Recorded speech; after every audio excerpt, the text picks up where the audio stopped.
so many people talk about this being the best film in film history. Not just you and me, but like this is a common thought process for a lot of people. And yet I've heard professional screenwriters say things like, yeah, I mean, technically a lot of screenwriting advice would tell you not to do some of the things that we actually see in this film. So I don't have any specific questions for us, but what are some of the things that you would draw out about what writers and storytellers could learn from this film? And I've got some things that we can talk about too, but what are some of the things that you would say, yeah, these are things that we should pay special attention to as writers and storytellers because they could be impactful to our stories? I mean, I've learned so much about not just watching the movie, but the making of this movie. I would say, as I mentioned, earlier in the show, that that Star Wars opened my eyes to the potential of storytelling on a motion picture level. But Raiders really, really touched me to the point where I was like, I want to do this. I want to learn everything I can about how this was made. I bought the novel right away, The Making of Raiders of Lost Ark. I bought you're too young, but man, this is before like video cassettes really were coming out in an affordable way. I mean, I bought the movie on beta, and then right away I also bought like the making of and the great stunts of the movie and everything like that. I mean, I couldn't get enough of wanting to know how this was made and how we could apply it. Now, my cousin and I we grew up because of this movie and others around it, but mainly this movie. We had a love for this movie, and we had a love for wanting to make movies ourselves.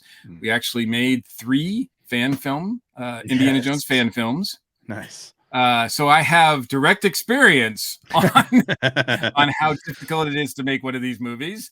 And it is, but I mean, that's, you look at the template, and you try to apply it, right?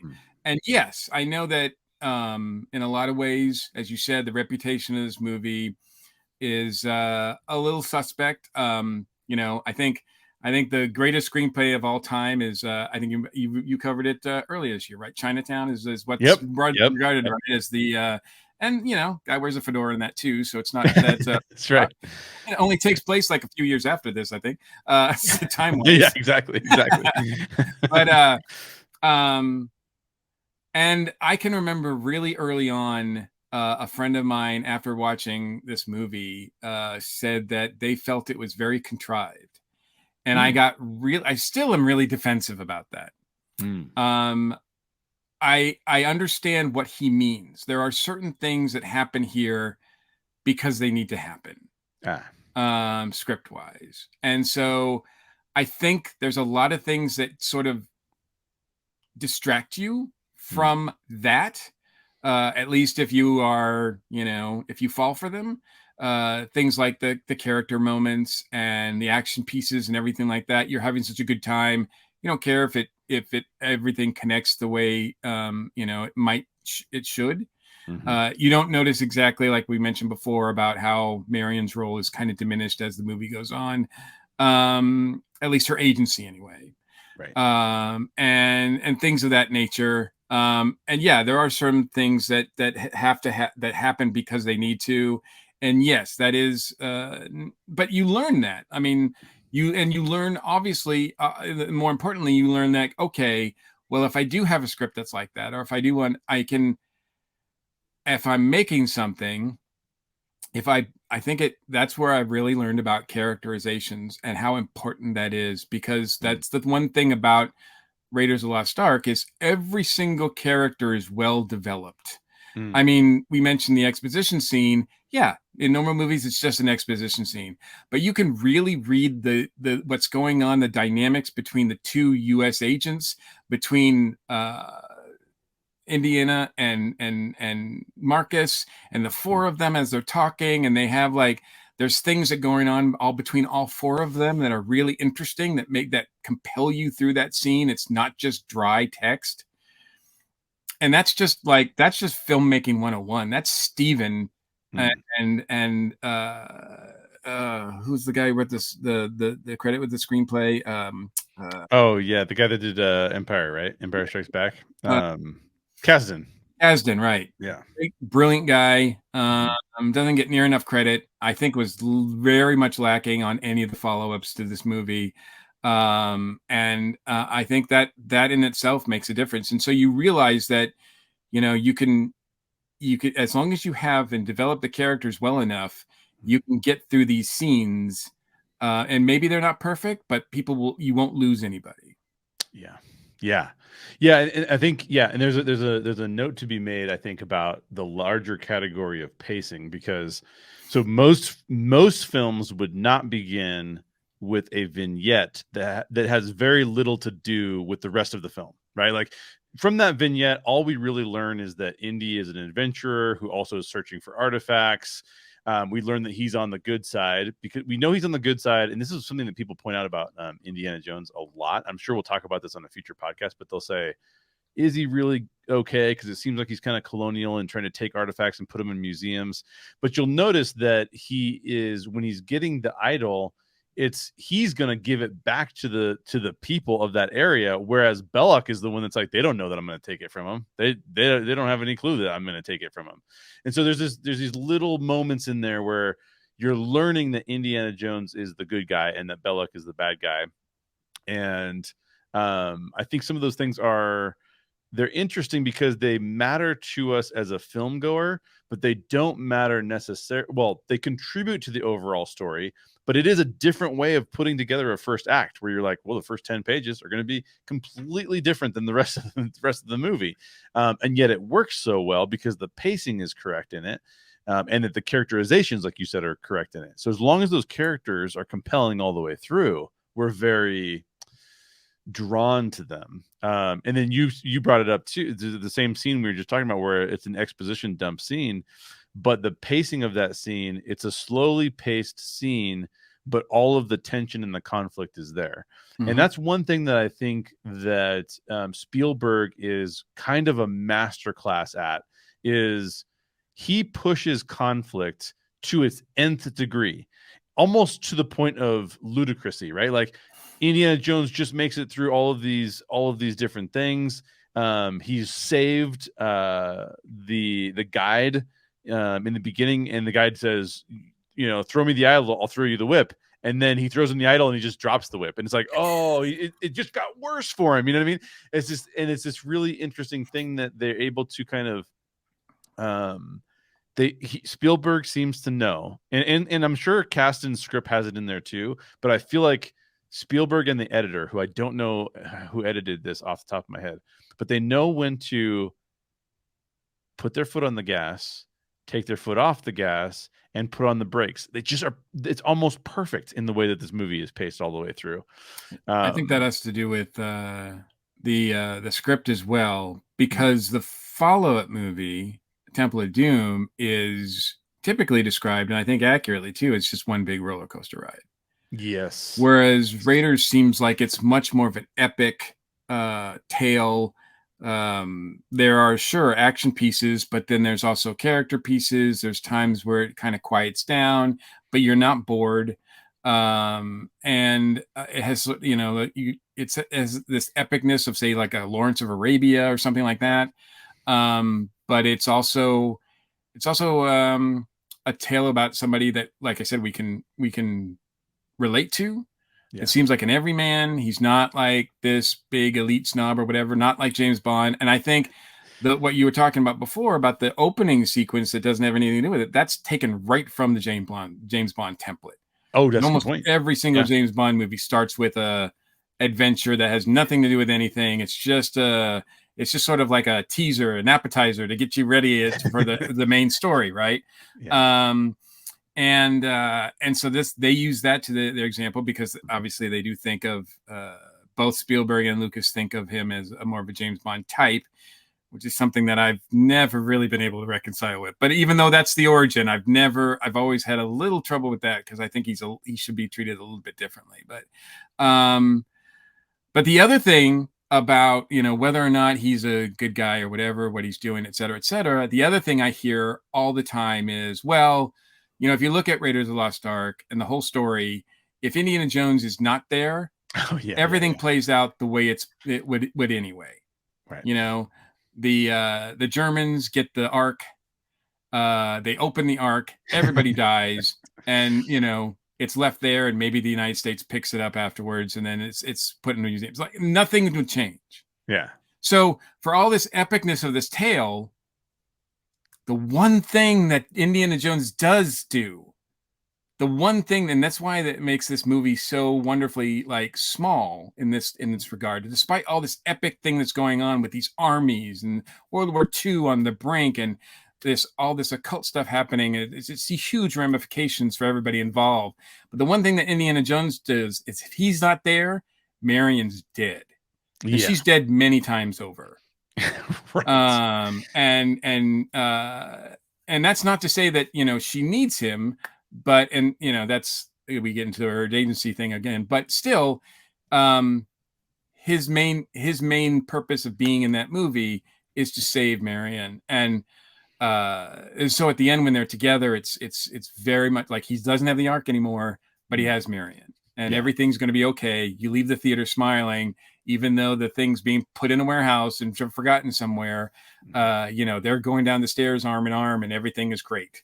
Until she disappears for another 3 movies. Yeah. Exactly. So, well, yeah, go ahead. So, but I mean, that's just that's the other thing I hear a lot too. I hear that all the time, and one of the things that I didn't learn about this concept until about 3 or 4 years ago, maybe 5 or 6 years ago, and I was like hitting myself in the head for not having learned about this earlier. But Tolkien has the concept of eucatastrophe. Eucatastrophe meaning that despite what our efforts may be to bring about the right kind of events, there's also this sense that the world or God or fate or whatever will still bring about a certain outcome. And eucatastrophe in stories is, I think we resonate so well with it, because if you're a spiritual person, you go, okay, I can see a concept of God and like that, because I kind of get that. But even if you're not, the world is a very chaotic place, but some things seem to flow very smoothly, and some things that turn out in our favor, right? And so this concept of eucatastrophe is not just a spiritual concept, in my opinion, but it is kind of like an overarching way of like, yeah, life does continue to go on, or as Jeff Goldblum's character in Jurassic Park would say, like, life finds a way, right? Like, and in this case, I think what the eucatastrophe is, Raiders of the Lost Ark does not work if the eucatastrophe is not present, but just like Sam and Frodo on their quest to throw the ring into Mount Doom, which they do not accomplish, by the way, because Frodo hangs on to the ring, and it's Gollum that actually has to grab the ring and fall in. And so there's this orchestration of events that gets us there, but it doesn't mean that human beings don't have a role to play in the events. And so you could say all day long, like, well, Indy, you've taken him out of the film. I think you make a great point about Marion. But even if you said, okay, no, he doesn't play any role at all in the film, you go, yes, but he is specifically trying to accomplish a goal, and that gives him agency throughout. It adds conflict to the overall story throughout the course of the story. And at the end, it may be more of a eucatastrophe, but that does not make the story something that we can't relate to, because he has agency. He is doing things. He is presenting conflict to the bad guys who want to accomplish something nefarious. And I think I think that those two concepts are very powerful, because you can make the same argument. Well, like Sam and Frodo, they didn't really do anything. Like, I guess they got it to Mount Doom, but then they failed in the end. And yet that story is so poignant for so many different reasons, right? I actually think it's maybe one of the best crafted stories of the human experience that you could have, about someone who's addicted to something, who can't give it up, and yet they need to be able to solve this bigger problem. It was just mind-blowing. And I think that's what we're kind of getting, but wrapped in an adventure spirit with Raiders, right?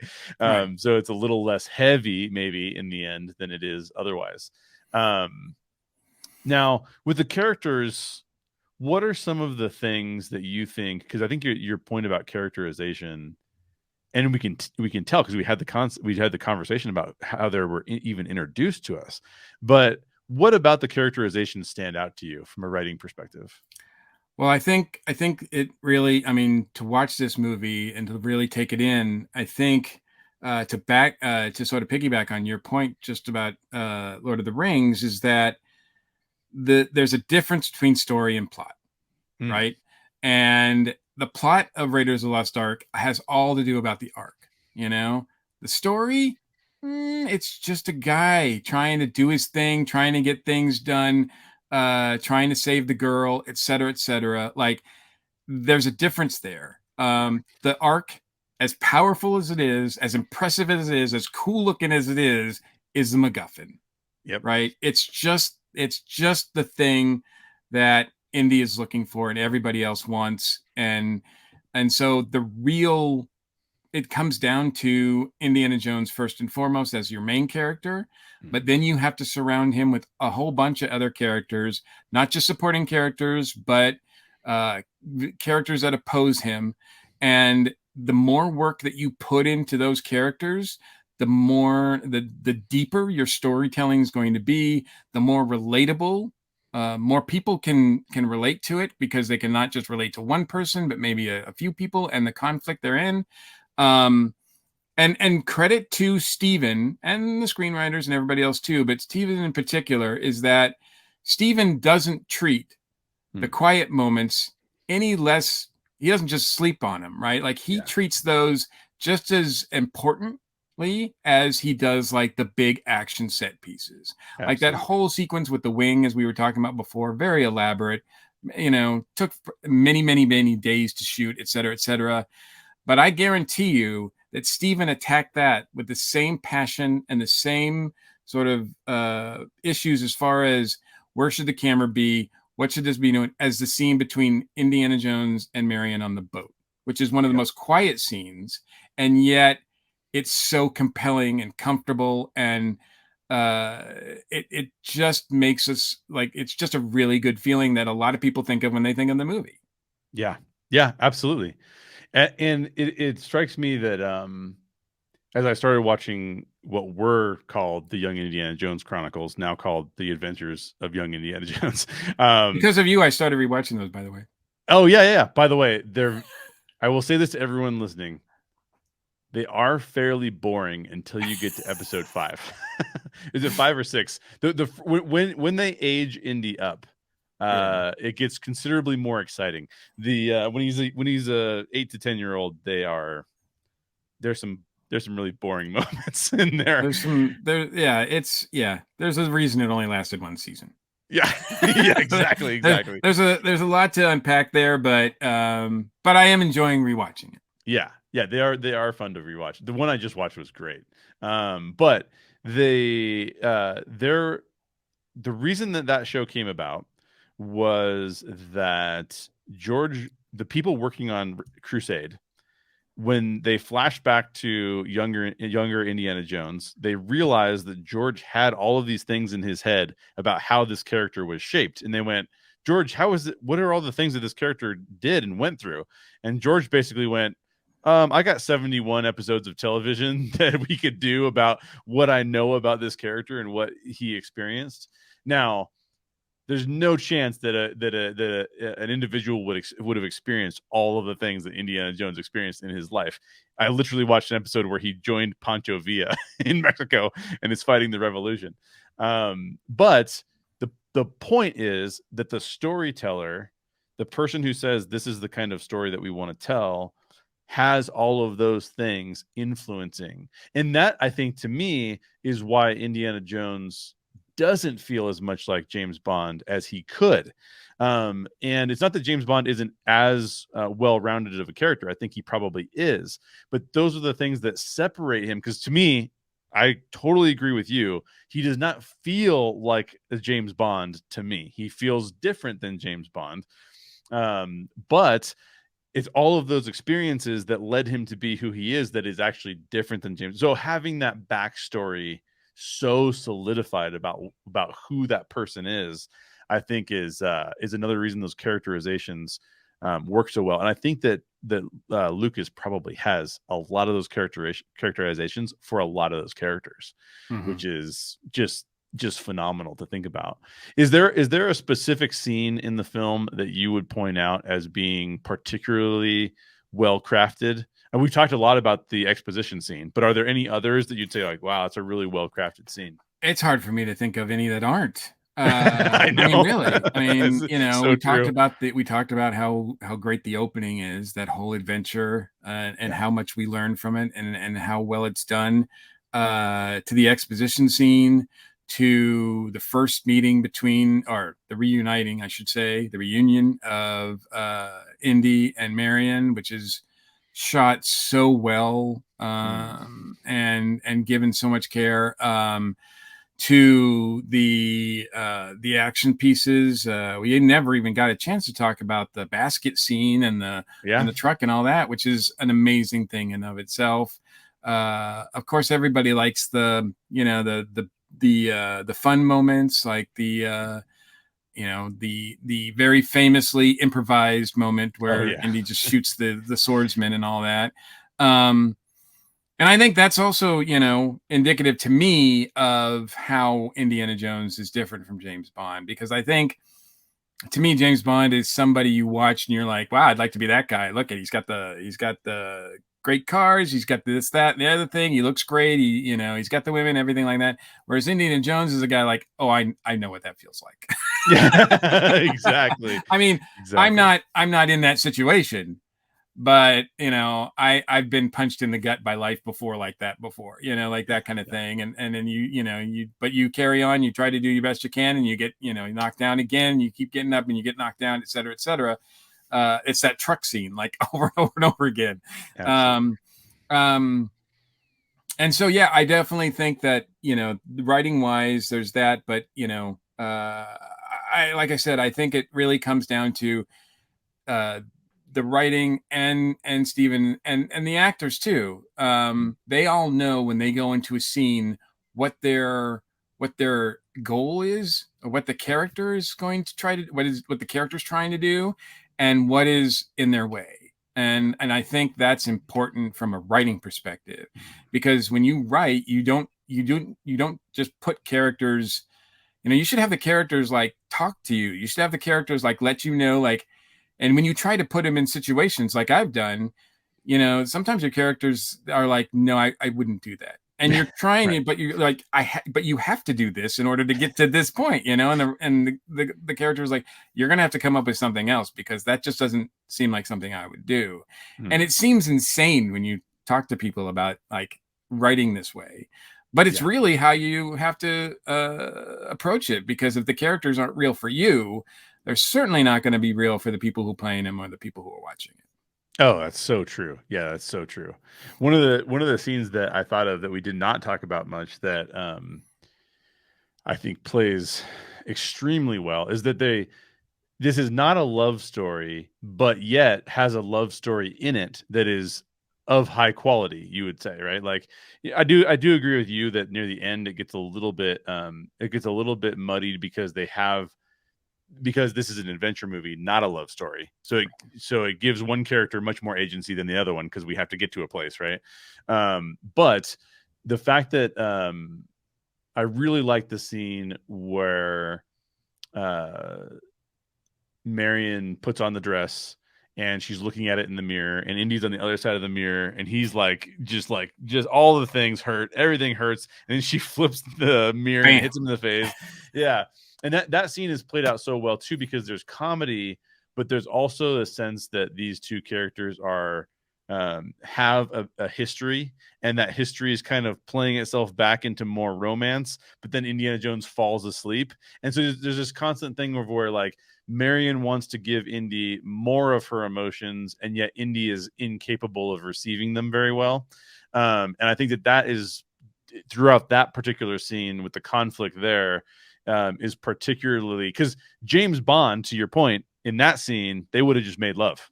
Oh, yeah. Yeah, that would have just for sure happened. But here it's like, no, I mean, I've been beat up so much. I've been trying to do so many things. Like, I'm going to fall asleep, James Bond doesn't have a hair out of place. Yeah, exactly. Meanwhile, Indy looks like he just got, put put through the mill. Exactly right. And so there's that. There's knowing your character, but it's also then adding those moments in that that make the character seem even more. I think that is the to your point.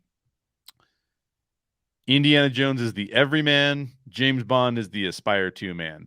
And despite the fact that Indy is the everyman, he certainly is someone to that we would really, if we really broke it down, we'd have to aspire to as well. Oh, sure. But there's those things that are just those little things that they add in that just make him so relatable. And I think that's phenomenal. And those scenes, the way that they play out with a little bit of humor and a little bit of emotion and a dose of reality too, right? So it's all of those things mixed in.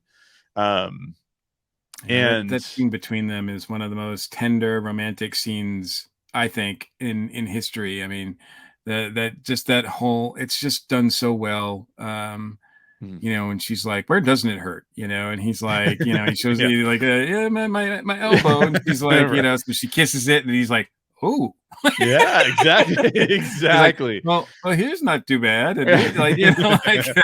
And then it's so very quietly, he just like kind of touches his lips, and it's like, yeah.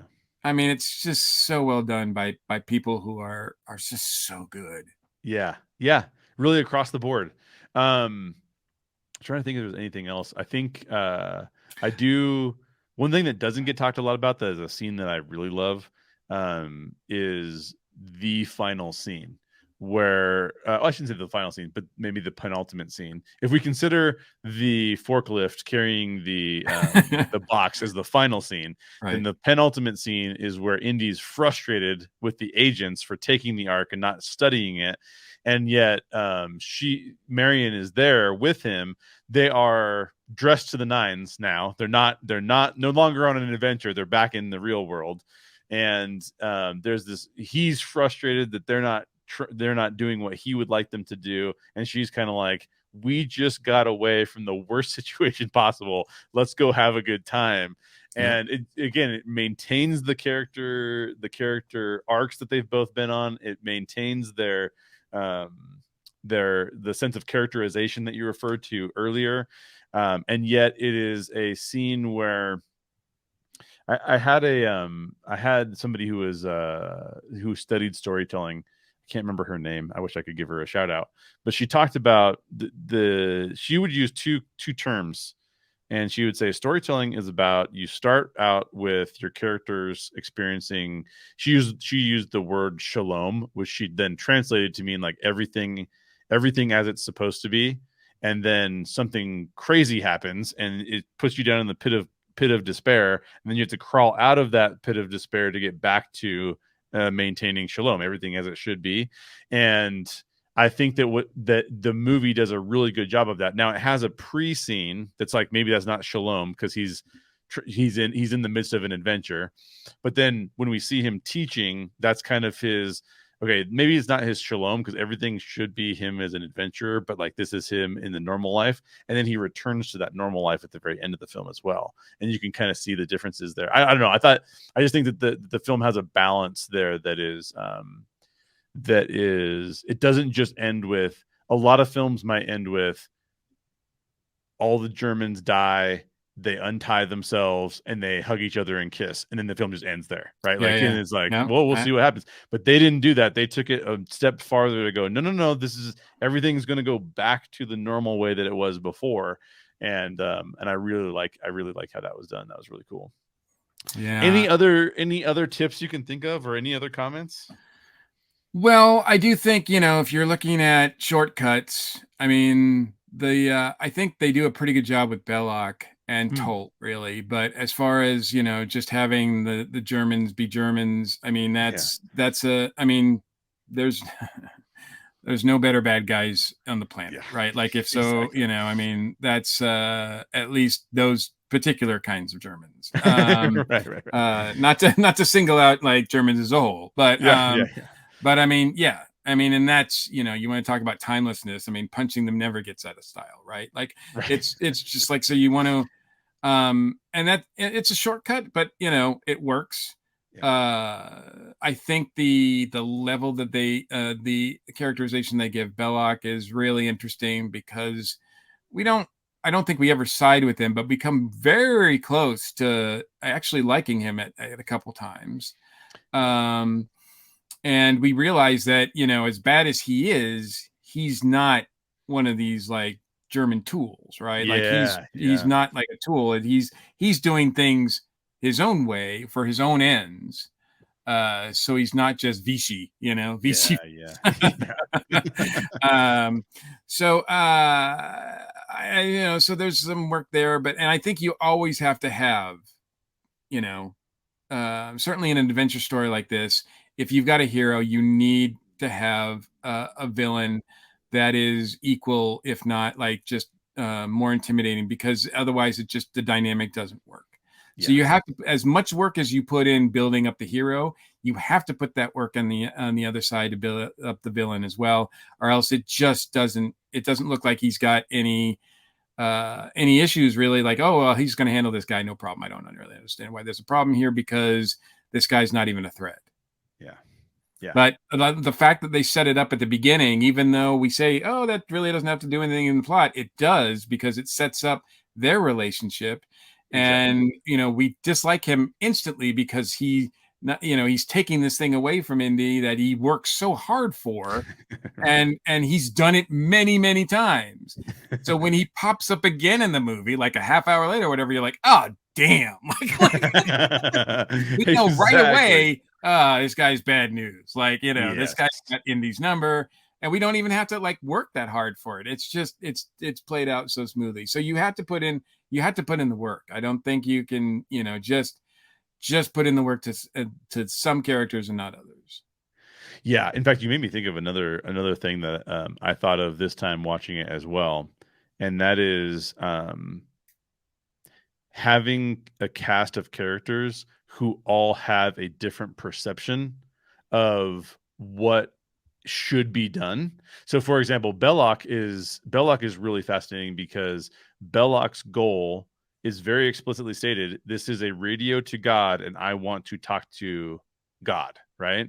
Yeah. Indiana Jones's goal is very simple. This is a historic piece, a historic artifact that should definitely not go into the hands of evil Germans, right? The evil Germans want to use it for the military conquest that we know that will occur. And then you even have Marion's view of it, which Marion's father used to work with Indy, Dr. Ravenwood, and the concept there is that she's basically like, lives have been ruined chasing this thing, so maybe we just shouldn't chase it, right? She goes along with Indy, but it's another. She never at any time is encouraging Indy to like keep looking for the Ark. She's there to see what happens. But those four different perspectives on what should be done to then fight and conflict with one another about where the plot is headed are really, really fascinating. So I think that's another good. It's another good reminder of like adding other characters in to be another perspective. This is one of the things I think is one of the most powerful things about storytelling. And sometimes I get on a soapbox and talk about storytelling versus propaganda. Propaganda is there's only one way to view this subject, and it's this way.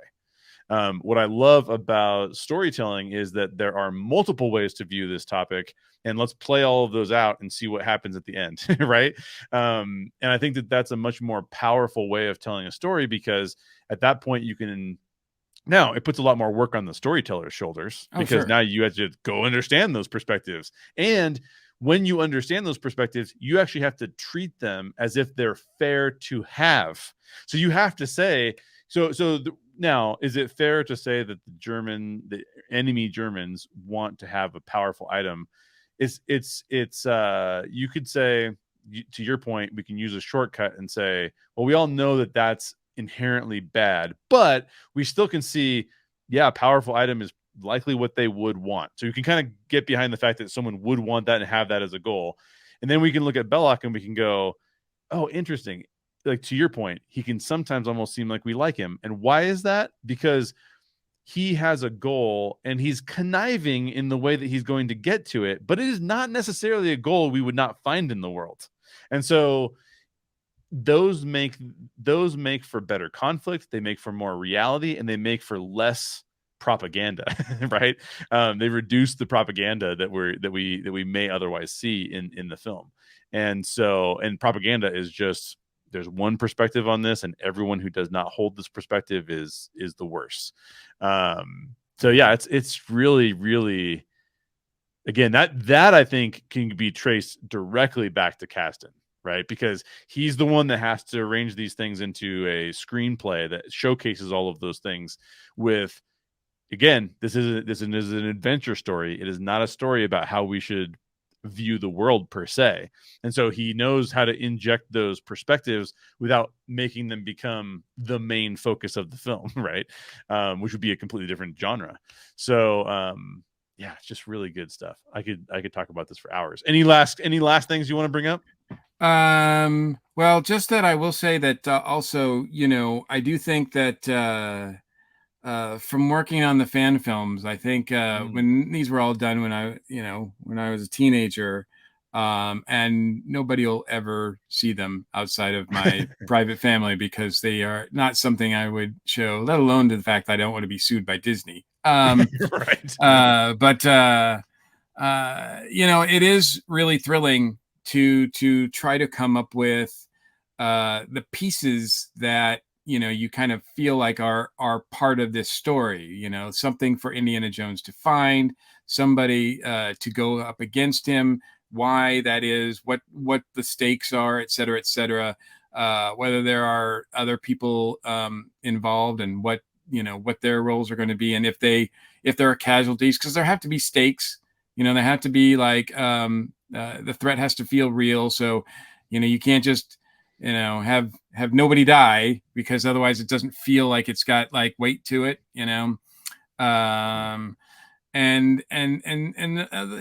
those things along those lines. I mean, obviously I wasn't nearly successful making anything as close to as great as this, but it was. I really relate to. There's a bunch of guys who notoriously made a fan film of Indy, and they Raiders of the Lost Ark, and they filmed it shot by shot exactly how it was shot. Yes. And I've met those guys. No way. And yeah, and great guys. I really related to their story to an extent, because and because in a lot of ways they went through the same things we did in terms of trying to get all this stuff done for their movie. However, they chose to remake a movie shot by shot, which is a challenge, to be sure. But I was not interested in that. I was, I wanted to tell new stories. But I mean, either way is a learning experience, I would think. And people have a chance to see the fan Raiders movie. They should, because that's and the behind the scenes of making it is really fun too. I've seen some of the behind the scenes. I haven't seen the whole film. There's a documentary on it, which was done really well. And they wrote one of the guys wrote a book, I think. And and you can see the movie. It's one of those things that I'd watch it once. Right. It is kind of interesting because they do come pretty close. But and they did a crowdfunding thing so they could finally do the wing scene, because that was the one thing they didn't do. They weren't able to do, so they got crowdfunding for that, and that was pretty impressive. But and we weren't able to do anything on that scale. In fact, the first Indiana Jones movie that we made, and I think before Temple of Doom, it was just Raider stuff. So I know the first one that we made, which was before Temple of Doom, was just called Raiders of the Forgotten Fountain, because we chose to do the Fountain of Youth. Oh yeah. And then I think Temple of Doom came out, and then they had the theme that it was going to be Indiana Jones and the blah blah blah after that. So I think we changed the other two to just Indiana Jones and whatever. Awesome. And so I still think of it as a Raiders thing. And I will say too, just for the record, that I do not think any of the other movies or anything else in the franchise has reached as great heights as the original movie. I do think the third movie comes the closest to me as far as the one I like the most. Yeah. I could not. I as good as much as I loved Raiders of the Lost Ark. I can't tell you how disappointed I was coming out of Temple of Doom. Oh, really? Yeah, Interesting. it is. I came out of there and I was not happy at all. Yeah. And that's when I kind of really learned that, oh, I guess George and Steven don't see this guy the same way I do. And that was kind of a weird experience, but I still enjoy the movies and I'm really hopeful for the new one. Yeah, same. I'm really hopeful for the new one too. By the way, we share, as we close it out here, we do share one thing, and that is the first thing that I ever wrote was not a fan film, but I wrote an Indiana Jones stage play. Oh, Never wow. finished it. I never finished it, but I was like, how could my friends and I do something that would be kind of fun? And it was not a recreation of Raiders, but it was very similar in many ways. And most of my time was taken up not writing as much as I should have been writing, but actually trying to copy the Drew Struzan artwork and do my own artwork for the posters. Yeah, I made movie posters for all our movies, and yes, I took an attempt at some of the artwork myself. The Ansel poster is one that I tried to mimic on one occasion. I will also say that for one of the in Indiana Jones fan films we did, I actually played Indiana Jones, and Yes. that was pretty fun. I did not wear this hat because this hat is much too valuable for me. But yeah, I am. And we didn't really talk about this either, and this is a whole other thing, but the other thing about Raiders of the Lost Ark that opened my eyes too was that I just, I mean, it kind of happened after Star Wars, but really, like I said, Raiders of the Lost Ark was one I just sort of said, wow. I mean, I kind of had a man crush on Harrison Ford, fell in love with him, and I've been following him. I followed him for at least a decade after that. Anything that he did, I was wanting to watch because I just thought he was so compelling. Oh, I had the exact same thing happen to me. In fact, I went back. I would say that waned a little bit after Air Force One, but before that, yeah, I think mine was waning a little bit around that time too. Yeah. Before that, I went back and even watched Mosquito Coast because I would watch anything that Harrison Ford was in effectively, right? I don't think Mosquito Coast is a movie that very many people have seen unless you're obsessed with Harrison Ford. But but what a quintessential movie star. What a quintessential movie star. I mean, he was just, I mean, he was just behind the scenes as well as in front of the camera. And he was so mysterious because he didn't do a lot of interviews. He still doesn't or whatever, but, he's known as being crotchety or whatever, but he's always been kind of quiet and not very flamboyant, et cetera, et cetera. So it was really, it's just, I think formative, or at least he was an important figure in my teen years as far as looking up to somebody and wanting to be like somebody, I think, from that perspective. Yeah. So totally. I mean, it's not really, I mean, it's sort of related to the movie, but it's, I mean, it doesn't hurt. Let's put it that way. It goes beyond that. Yeah. No. It does. It really does. And that's how I think that this movie became such a personal movie for me and still will. I mean, I don't know if any movie can, I mean, right now it's been over 40 years and no movie's even come close to touching me as this one does. It's been important to my being as this one. There's on occasion where I can see maybe how another movie would be more impactful to somebody else. So for example, I was watching Into the Spider-Verse last night. Again, it's for like the fourth or fifth time because I think that film is probably the best comic book movie that I've ever seen. And Miles Morales as a character, I could see someone saying like, but see, that's different because that's an animated character. That isn't like you're seeing Harrison Ford on the screen. But I could see a lot of kids today be like, this is awesome. This is the kind of person that I want to try to shape myself around being. But those characters are, those are truly the great characters of history, are the ones that people say like, wait a minute, I got to think about this for longer because I think there's a part of this character that I really appreciate to the point that I want to replicate it in my own life, which is really, really interesting and dynamic. Well, Mike, I will let you get back to your night because we have been podcasting for 2.5 hours. It has been an absolute pleasure. Thank you. I am just getting started. I know. I could talk about Raiders forever. No, I appreciate it. It has been a blast. Yeah, absolute blast. Check out Mike's work with Tiki Zombie and check out newlegendmike.com for all the other information about what he's up to. ESO Podcast, ESO Network. Check all of those out as well.